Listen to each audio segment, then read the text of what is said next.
O'ylab baxmabdikanman 3 tal tuxum bilan paxtadek yumshoq manda o'xshagan bo'lki silishimni. Buni taq duxapkada emas qozonda pishadim. Uyda cho'nglar bo'lib qolsa, buvoq balaringlar bo'lib qolsa, og'ziga sap qo'ysanglar, erib ketgandeklar shunda payz chiqibdi. Buni qanday qatdimki, qadamsiz birlikda o'rganaylik. Avval videoda ko'rsatgan bo'yicha 4 tal tuxumni chiqib, 1 tal tuxumning seriqini elib olamiz. Buni sal turib pishiltimiz. Endi buningga 3 qo'shiq shakar silib, tuxumni chilib, shakarni eritib olgandan keyin, bayuqning arliqida azroq tuz silvatgandan keyin, cho'ng ustamning ximiturchidan 1 qo'shiq silvitimiz.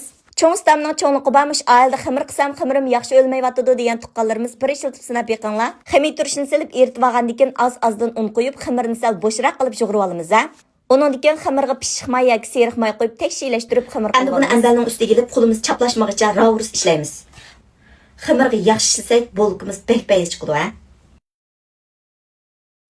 Ximirga yaxshi silsak, videoda ko'rsatgandek, mushuna ximirning ustiga ko'pikcha o'rlab chiqdi. Endi buning ustini maylab o'zidan biroz yuvg'angacha saqlaymiz. Har kuni shunga o'xshash qulay ham yeyishlik bo'lgan taomlarni yetishni kutayapman. Izdiganda topolmay qolmaslik uchun yurak berib saqlab olib, inkas rayni haqsizgularinglarni avat deb meni rag'batlantirishni unutib qolmanglar. Qo'llig'inglarga rahmat. Undan keyin ximirimizni o'xshash cho'nglikda zuvul qilib olgandan keyin, cho'ngroq kelgan qalay qachimizning ichini bir maylab etib, mushunga o'xshash yumaloq qilib shakl chiqarib tizib olamiz. Ximirni ustiga maylab, ustiga bo'shammo yepib, o'zidan biroz yuvg'angacha saqlaymiz. Ximir o'lab videoda ko'rsatgandek mana mush holatga keldi.